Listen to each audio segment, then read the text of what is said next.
opera wanted to respond nationally and locally.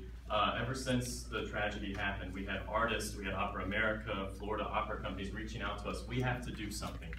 Kind of took us a while to get our ducks in a row and make sure we had the right kind of goal behind this event. But here we are, appropriately on September 11th, the 15th anniversary of 9/11, and the 3-month anniversary, if you will, of the Pulse tragedy. And we wanted it to be an opportunity to celebrate this community which has come together so beautifully, celebrate moving forward, celebrate how music is a universal language and can help us heal, as we see here in the Orlando Health facility, which has a music therapy department.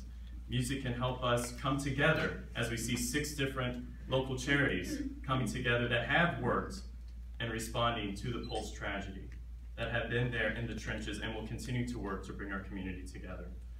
And we see that music can entertain us, as Julia Foster just did, and we want it to be a celebration. So we put together a fabulous program, which we'll talk about later, but it's my job to talk about these charities that we've chosen, each one which has an amazing mission that we are all excited to be supporting. And I'm so grateful again to have the Orlando Ballet collaborating with us and the Tim McQuall Arts Foundation collaborating with us, who has put together 66 players, a 66 player orchestra for this event. So many thanks to them.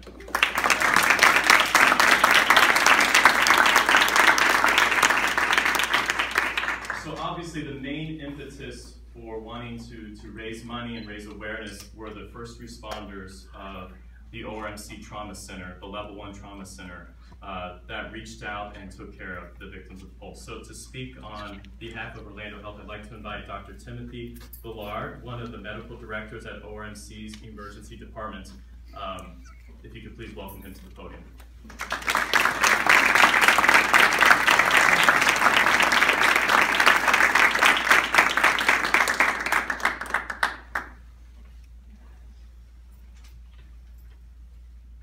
Thank you and welcome. My part is really easy. Some of my colleagues right before this told me, they said, well, what are you going to sing?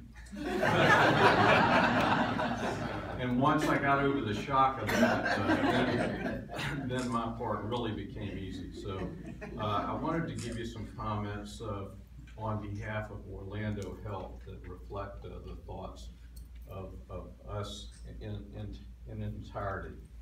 On June 12th, the Orlando Health family became one of many community organizations and government entities who came together to respond to this tragedy. While it is always our mission to improve the health and quality of the life of the individuals and communities we serve, none of us could have imagined the difficult times that we would face going forward. We provided care for 44 patients that terrible night. 9 were too critically injured to make it to surgery, but since then 34 patients have been discharged and 1 still remains in guarded condition. Our hope is for their continued progress and recuperation.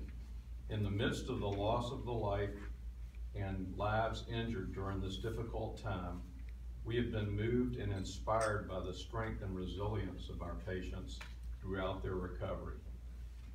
We have experienced an outpouring of support locally, across the state, country, and the world, from other hospitals to individuals to organizations like Opera Orlando.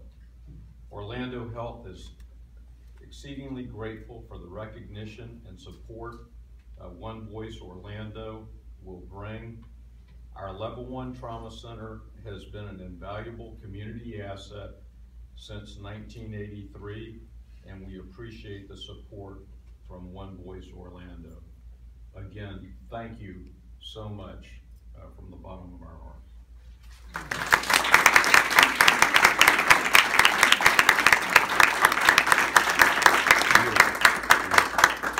And Dr. Billard has to get back to work, is what I understand. So perhaps some pastries on your way out. Thank you so much for being here. Thank you so much.